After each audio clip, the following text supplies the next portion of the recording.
Hello there, ladies and gentlemen, boys and girls, children of all ages. My name is Mr. Doggo333, and welcome back to Heart Divine 4, The New Order, the real one as the Reich Commissariat, Ukraine.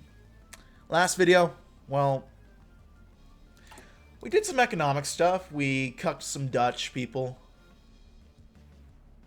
And we're working on now reinforcing these strongholds. So let's go ahead and, well, let's reinforce those strongholds, huh?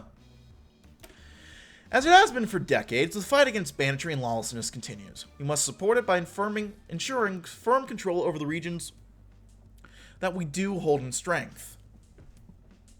Places where the Wehrmacht and Ostdeutsche have established themselves, and where shipments of weapons and supplies can be trusted to be properly used. Rovno, Kiev, Nikolaev, Higewald. These are places from when reinforced we will radiate out from, crushing the bandits like criminals they are. In doing so, we will finally and at long last move to restore final order. There we go. Let's go ahead and read up some more events, starting with Brest-Litovsk. There is little surviving evidence to testify that almost half the pre-war population pre-Brest-Litovsk were Jews. There are no Jewish schools, shops, synagogues, or cemeteries. There are no Jewish names on the gravestones, no Jewish books in Bavarian-style library, and no Jewish laborers.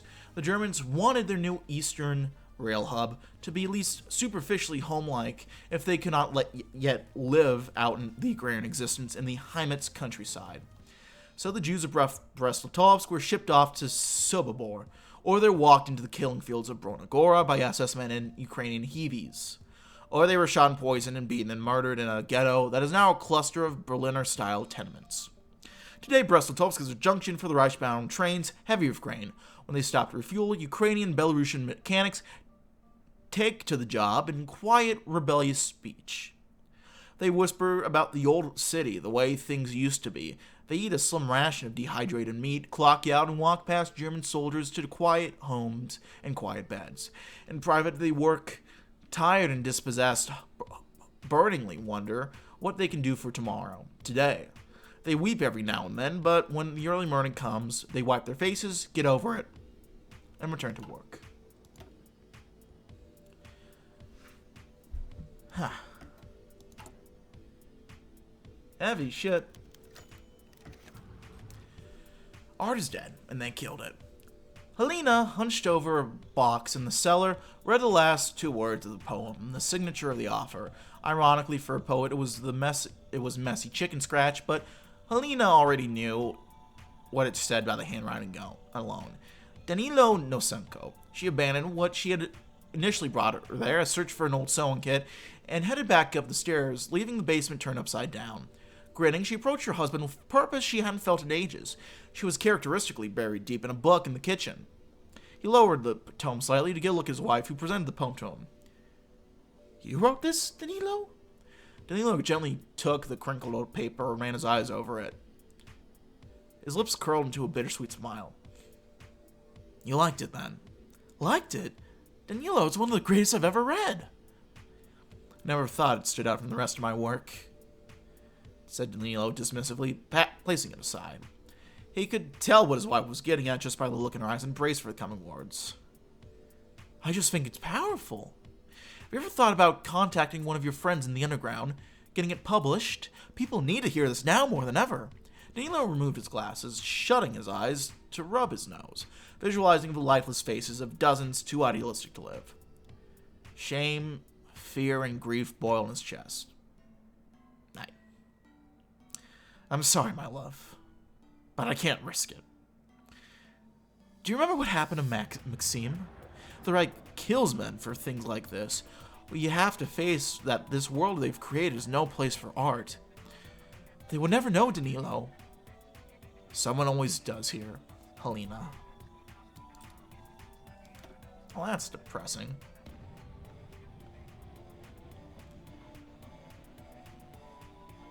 Oh, this is interesting. This will get us up to development level 3 in Shitomir. I'll actually save up for this. The exploitation is not nice, but it's a nice little Rarely would Otto Ollendorf venture beyond with the comfort and sanity of his own office, for he knew exactly what awaited him outside the scattered bastions of National Socialism he called home. Memories. This, however, was very important. It was imperative that Ollendorf was here, even if every fiber of his being demanded he return to sanctity. Gunfire echoed throughout the streets a block away, far from Kiev. How the UPA managed to get a foothold in a city like this was simple, though the authorities surrounding him assured him that they couldn't have known something like this would come to pass. Now they controlled 2 apartment complexes and were taking pot shots at police. Kriminalpolizei, specifically. Apparently it was Saipo's off day. It was starting to show in the 4 wounded men crying on the street. The shared pool of blood, which soaked their clothes, continued to spring along the filthy concrete. The sporadic gunfire from the windows sparked a rotting feeling in Ollendorf's guts. Of course, it had to come to this. Had his ethics been followed by Noska, then perhaps such a thing would not be happening within his jurisdiction. Of course, such a word as ethics had never been found its way into the stain of Ollendorf's Einsatzkommando. Raising his binoculars, Ollendorf made out the silhouettes of 3 rebel riflemen, all clad in black fatigues and red black patches. It seemed fitting that wherever Ollendorf fled, the SS lurked close behind, like a bad memory he just couldn't shed. Herr Untersturmführer, place riflemen in those windows there. Ollendorf pointed to buildings opposite the complexes, and eliminate the men with caps before those with helmets. And tell the Orpo to get his shit together. This will cost 30 political power, so I'll hold on a little bit.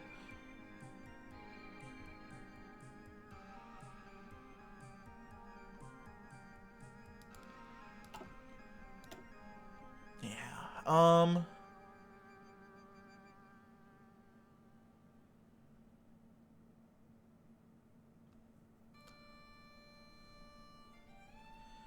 let's remind diplomats of Hitler's decrees next. No one would deny that there are many problems in Ukraine, none the least of which are the fractures in our administration brought about by political indecisiveness. The creatures from the foreign ministry think to give instructions to officials and thereby confuse any response.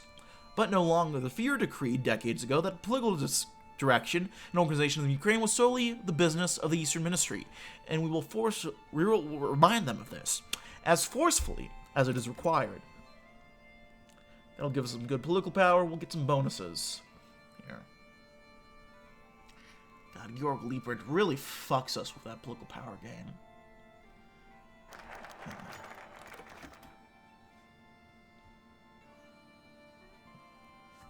This was too much for Erich Koch to bear. Some good-for-nothing diplomat, a nephew of some big man in the East, was gaining influence here of all places. Obviously that had to be contained before he attempted to negotiate with Polesian bandits or some other such nonsense. And I'm telling you, Bortigam, since the fear ruled long ago that the new lands in the East, such as the Reich Commissariat, are not at all the concern of the Foreign Office. You need to stop with all this babble reform. All it's doing is gumming up the wheels of this administration and giving the bandits and traitors outside an easier time. The little whelp kept babbling, and Koch scowled. Damnation, he'd hoped that calling on the name of Hitler as if it would violate the first commandment to do so would have helped. No, I don't give a good goddamn about it. No, absolutely not. 9, 9, and 9! Don't even think of continuing this line of talk. Get back to work or else you have a real problem. Koch cursed the children of the party member officials for what felt like the 7th time this year. Naive idiots with their treasonous ideas, I swear to God. Well, go ahead, get this going. Grain output going.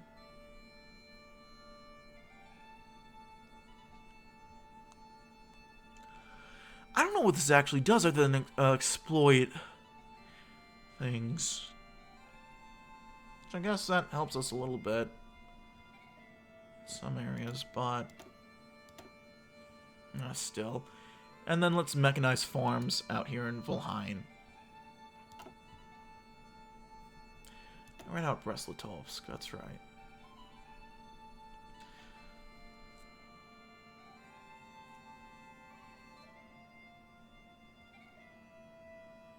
Let's go ahead and finish up the third phase of a GPO. Our administration owes its fundamental existence to the auspices of Generalplan Ost, having been organized to execute its stipulations in Ukraine. and so we must adhere to the directives imparted to us. Our actions in recent years have held true to this, and we are, at long last, able to move towards the finishing its third phase. Final administrative goals will be completed, suitable reports will be made, and in doing so we will prove the success of our mission. We will prove that Ukraine has held true to the Rex goals above all others. Get some schools and administrative buildings. That's actually not too bad. The sun had set hours ago and the fire was going out. The other soldiers had returned to their encampments, but Badon had been ordered to stay. He wasn't sure why. He watched the last embers fall and waited until his next command. Out of the darkness, the division's commander spoke, his voice powerful, yet only as loud as needed. Badon, I'm concerned about your recent conduct. Your comrades have complained. You've been eating little and rarely speaking with them. They say you seem to have forgotten the cause. Badon took a long time to speak. I'm fine, I promise. I remain dedicated. I have devoted myself to our every mission, and I'm as accurate with a rifle as ever. Badon, I am no zealot, but I do believe a man has a soul. I've seen it burning in the heat of battle. A soul cannot survive off pride and one's work alone. It needs hope. If you do not truly believe in the cause, sooner or later your soul will fail you, and you will waver. Badon spoke quickly. I will never betray the cause, Commander. I promise. The commander gave a slight smile. Even in the last glimpse of a night, Badon could see his commander's weariness. I believe you. But when light returns tomorrow morning, take some time to read Lenin. A good soldier knows what to fight for. The final embers crackled as the commander returned to his quarters.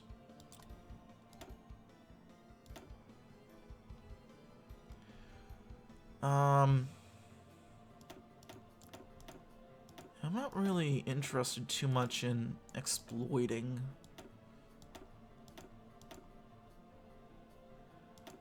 Looks like the Reds are taking some control.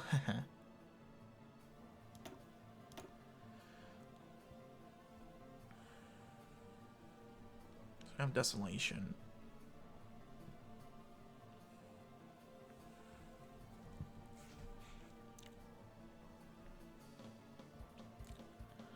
Alright, so Hugsdorf is where these guys are. Valheim is where the NRA's at. And then Valheim. This is also where the Sergeant Army is located at. Interesting, okay.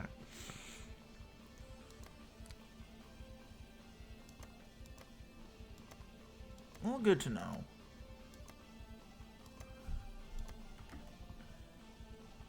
I actually might not have much in the way of events.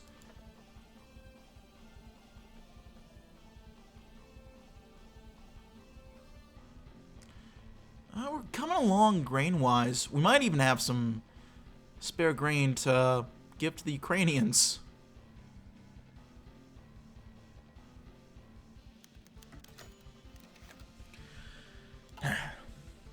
You want me to see this? You want to see me? Ivan Dzuba's voice was wary as the door gently shut behind him. The corridors of light from the hallway closed with it, leaving him in Yuri Horlitz in the dim glow of his desk lamp in the unassuming office. He offered a half smile and nodded. Yes. I think we both know what this is about. With the last few words, his smile faded. I believe it's time to make our move. This is the perfect storm we've been waiting for. He tried not to look pleased at the prospect of his proposal. He certainly wasn't giddy, but the thought of progress still brought him satisfaction. I was hoping this would be about that. In fact, I was about to suggest the same. Rarely do we get a situation where the people are so angry and the government is so weak. Others have just been talking about it, too. I suppose they've been getting tired of just taking bites out of the fascists. Most don't sign on with the resistance movement, not resist anything. And I share the sentiment. Well, rest assured, they'll be getting their revolution soon. Both men went silent, trying to reconcile the gravity of the matter with the gratification of finally finding their chance to strike. It certainly wasn't a dour occasion, but anything above it would be in poor taste. Not to mention the fear of failure that always tagged along behind hope for success. Dzuba tapped his knees with his fingers. Lynn said. Well, what's next? Pack. We head to Brest to inform the rest of the leaders, make sure it's unanimous, and then get organizing. I'll be there.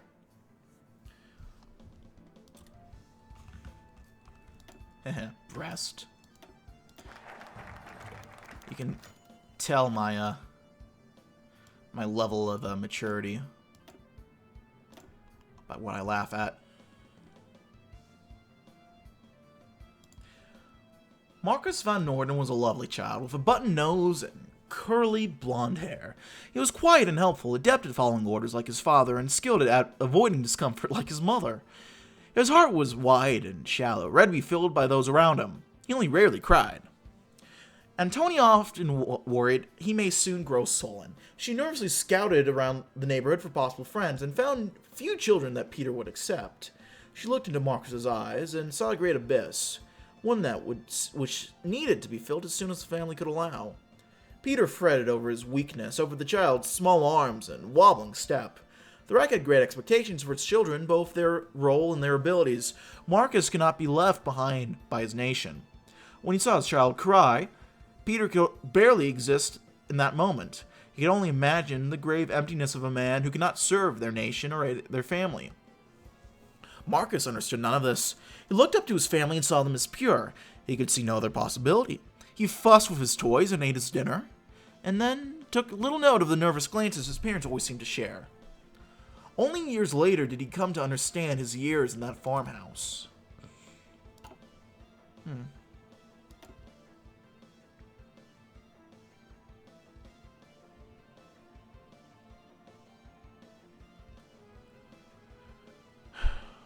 Well, let's support the gendarmerie. Unfortunately, as it may be to rely on such subhumans, we cannot rule with Aryans alone. Vashuma, or native auxiliary police, are necessary to maintain order in the vast oceans of Slavic subhumanity existing beyond our few Aryanized strongholds. A steady string of defections, desertions, and losses to bandits have steadily chipped away at their number, but this will be no problem. We do not need to ask for recruits, we may simply take. The only thing standing between order and lawlessness is the gendarmerie. And every subhuman auxiliary killed by bandits is an Aryan that did not have to be in his place. Let me go ahead. I think we got no sort of law.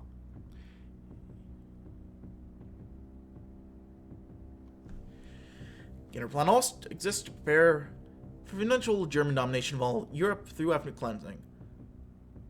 The third phase, which began in the mid-50s, continued the process through settlement and limitations to Ukrainian livelihoods. With its completion, the Reichskommissariat has met its goals for Germanization over the last 5 years, capping off 15 years of fruitful service from the Reichskommissar.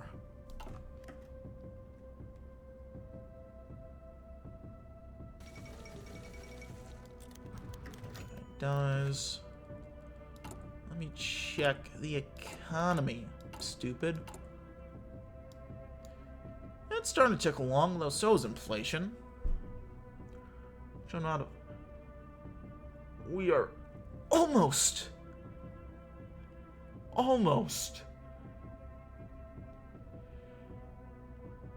in the positive.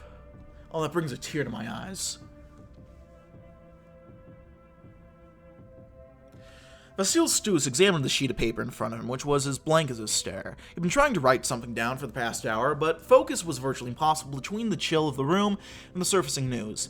His head had been drowning more accurately, ever since Horlis made his intentions clear, and the word spread to Galicia and the UNRA in whispers. It was time for them to act and Stus to lead. The future never felt so immediate, and even if the future was one he was looking forward to, the steps to it were unclear and uneven. Putting his thoughts on paper usually helped him, that was his profession after all, but he too was caught up in his own mind. He was too distracted with his work, or lack thereof, to notice Taras Borovet's third knock at his door. Nevertheless, he gave another go, which startled Stus to attention. Right, come in, he said, shuffling his papers to the side. Borovet stepped inside, his brow furrowed as he registered Stus's anxious impression. Nerves. I expected you to be excited, frankly, the firebrand that you are. Come, let's see how it can be of use to the cause. A bit of fire returned to Stus's eyes. I figured we'd up recruitment and strengthen the propaganda front, get the people ready to act, and save Ukraine. I trust you have plans for the military side of things? Some. Higher recruitment, like you said, and more aggressive actions. Perhaps set to work with some proper military discipline. Seems like there isn't much need for discussion then. I'll meet our organizers, you meet your men, and we'll set to waging our little war. Simple enough. Simple enough indeed. Are we working? Look at that. We are possibly even going to up our credit rate. Now that would be lovely. That would be very interesting. Anyway, I'm going to leave it there, my friends, but thank you so much for watching. Like this video if you liked it, dislike if you didn't, leave any comments or feedback down in the comment section below. I read all the comments you get, and I appreciate any all feedback you might have for me. Check out my various links down in the description box below. Hit the sub button for notification bell if you really want to keep up update with these uploads. And yeah, that's it for now, my friends. I thank you all for watching. My name has been Mr. Dogbout333, and I'll see you all next time. Bye-bye.